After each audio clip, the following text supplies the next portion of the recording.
also like to give honors to the pastor and everybody that's in attendance under the sound of my voice today. Anytime God calls upon me to use myself as an example, I answer the call immediately. No matter the distance or the grounds I gotta travel to make it possible, I always do and put my best foot forward to make sure that I can come and represent His power, His word, who He is. Because like the intro says, it doesn't say a lot. It's a lot of years in between in that intro. It's a lot of stories that I can share with you. And when I speak, I try to just leave my mind open and leave my heart open so that God can put in what it is He wants me to say.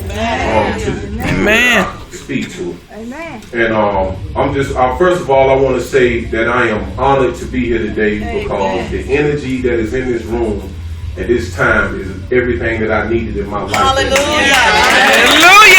God is glory. I want to give everybody that's responsible for this event, for the Fresh Youth 4th Annual Conference. This is beautiful. Praise and this God. is what we need. We need to spread this and share this more because it's just beautiful. Amen. We are in some trying times right now. Amen. And like I said, I just like to keep my mind open, my heart open. I didn't plan on what I was going to speak about, so I just let God just put it in my mind and my heart. And I just sat and meditated earlier through the week. Like the intro said, I am a master barber. I manage a barbershop, Heads Up Barber and Beauty in Greensboro, North Carolina. I'm also a licensed barber instructor, and I work for a company called Park West Barber School. We also have a Park West Barber School here in Charlotte as well. And on any given day, I'm responsible for the lives of 150 men and women every day. So God gave me power in my hands so that I can reach people and power in my mind so that I can like the intro said, I am married. I have my stepson here today.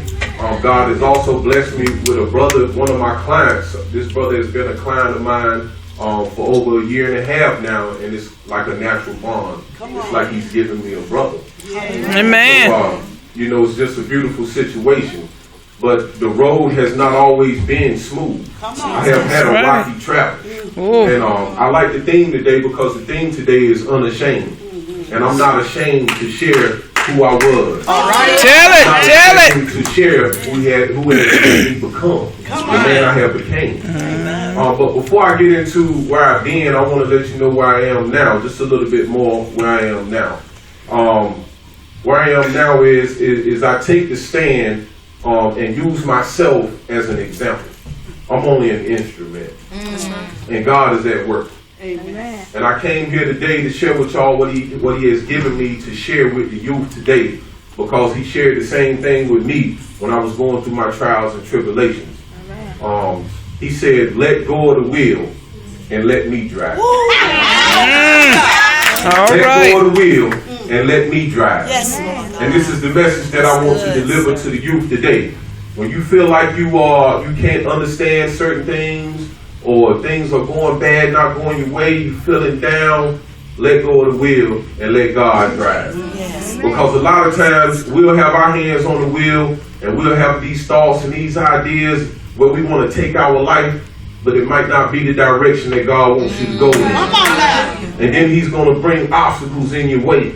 He's going to show you things. He's going to reveal things to you. But if you don't leave your mind open and your eyes open and your heart open to let Him in, then you will steer off course. And every now and then He got to spank you to bring you back on course. So you got to let the wheel go. Don't be ashamed to let the wheel go and let God drive. Because He'll lead you in the right direction.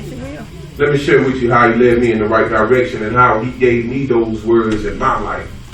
When I was 19 years old, I was sentenced to serve 36 years in the North Carolina State Penitentiary for armed robbery, kidnapping, and attempted murder. Now, I wasn't alone. I had accomplices.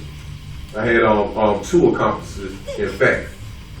But not to get too deep into the mischief that caused me to serve this lengthy sentence, I will say that originally I had 36 years.